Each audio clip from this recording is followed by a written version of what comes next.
There's a family in Lower Haynesville, Bob, up near Crab Mountain, that has a strange pet.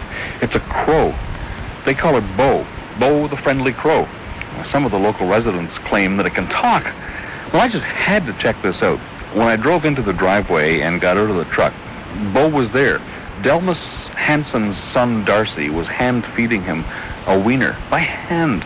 Bo flew around, buzzed us a couple of times, then walked around on the ground at our feet, just checking things out. And Darcy bent down to pat him on the head, and Bo hopped right up on his knee as he was bending down there, and continued to feed him the wiener. After he'd finished the hot dog, Bo flew away, and I went into the house to speak with the Hansons. I asked Delmas what sort of things Bo, the friendly crow, does. Oh, he steals whatever he can get his beak on. Wrenches, lighters. He'll try to hide food in your hair or in your carburetor on your car or whatever, and he'll sass you. Sass you? Well, he sassed my wife, Eleanor. How does he do that? What does he do? Oh, makes all sorts of funny noises. It sounds like a kid, how they'll sass a parent or somebody else or whatever. And just before we came in here, we saw Bo. He has taken off since, but one of your kids was feeding him a wiener, and he apparently had no fear at all. He jumped right up on the young boy's knee. The boy was crouched down, and was eating a wiener right out of his hand. He'll do that. He'll also eat out of take a French fry right out of your mouth. Right, if you have it in your mouth, he'll have it in your mouth. He'll reach out and take it. Incredible. I know. Where does he stay around the house? Do you have a special place for him? Right here, up on the end of the house where the hydro wires come in from the road in. That's where he stays at night. Is he protected at all there? Not a bit. Well, let me move over here and talk to your wife, Eleanor, for a moment. Eleanor, you named the crow Bo. Why Bo? I don't know. I just like the name Bo. So I suggested the name. The kids liked it, and that's what he's called. I heard that you've always wanted a crow as a pet?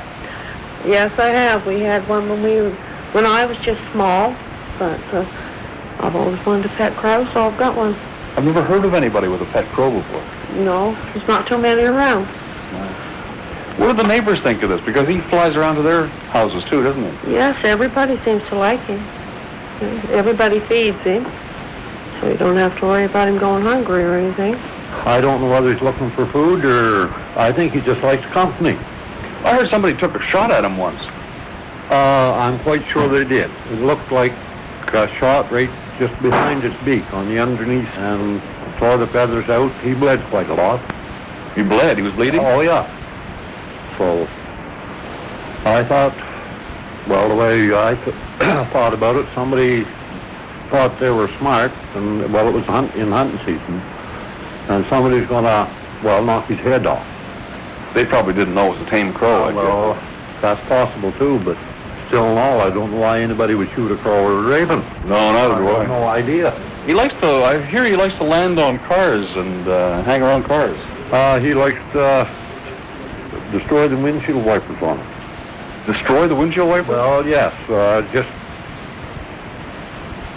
well, I've seen different windshield wipers. He's had the rubber all tore to pieces. I wonder what it is about them he doesn't like. I don't know. I really don't. What about other crows? Does he hang around with them? No way. They just nothing to do with it. He'll put him right.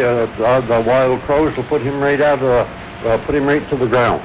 I wonder why. I wouldn't have any idea unless it's scent of a human on him, or I don't understand why he just stays here and doesn't take off and say go to somebody else's house. Maybe it's because you feed him so well. Everybody feeds him here in the community. Every place he goes. So, one day here, not over a couple of weeks ago, our next door neighbor, Curtis Nason, had his window open. He had a deck of cards laying there. Bo reached in and grabbed them and took off. The whole deck? Whatever was in. Took some across over here by John McNeil's and then some up here towards the old house. He kept dropping them and couldn't hang on to them. So Bo likes to play cards, maybe? Well, he likes to do just about anything, but really. And I really do believe Well, I was going to say, it sounds like he likes being around people. that's the way I see it. I mean, like the kids out here are going to get on the bus. He'd be right out there in the mornings, you know, going around their feet and whatnot. And when the bus left, he'd take off. Maybe he'd come over here, maybe over here to the next house. You never know which direction he'd take off in. Yeah. He was buzzing us just before we came in the house here a little while ago, and it's a bit disconcerting at first, but I guess he's just trying to be friendly. Maybe because you fellows were strangers to him. I think it makes a difference. Yeah. If he's used to you, why, you know, it makes a big difference. He likes to go on the bicycle. He likes to go on the bicycle? Yes, Jeffrey had him on the bicycle. He was on the seat, and Jeffrey was walking the bicycle, and then he'd get on the handlebars. Oh, yes. If he had longer legs, I would try to bike. If he had longer legs, you'd train him to ride the bike. From the sound of this bird, he'd be able to do it, too. Well, if I made a pair of stilts for him, extended the length of his legs, maybe he could. It's really abnormal behavior for a crow, or any crow that I've heard of before, anyway. But like I said, I was offered $20 for him last fall, and I said no. No. Because it was given to us, and I don't know how it would be used out there, you know. Not only that, we just wouldn't give him away. Oh, No? Well, it sounds like you have a lot of fun with it. We do. And the kids, I mean, everybody loves no. You ought to him. be here in the summer. Well, what does he do in the summer that he doesn't do now? Well, he has, like people, they can do more different things in the summer, eh? And he hangs around here more in the summer, too. Oh, yeah. Try to take my clothes off the clothesline, take the clothespins off, and then when you go, he'll take it out on the lawn, cover it with leaves or grass or anything, whatever he can I get. seen him yesterday out here back of the house. He had a piece of food. I don't know what it was. It was a piece of clothing out there, and so help me, he poked it in, and then he got a hold of the corner of the piece of clothing, and he flipped it up over it. He covered it. He's hiding his food. That's exactly what. Yeah. Or he likes to collect things like lighters and little shiny objects, too. Just about anything, really. Screwdrivers, wrenches, lighters. Tools, screwdrivers, and wrenches? One day out here, well, Eleanor knows, I was out there doing something to the car, and I had a little screwdriver about 4 or 5 inches long, and he was out there watching me and right more or less in the way. And he grabbed this screwdriver and he under the car, and I let a yowl out of me, and he wouldn't come out.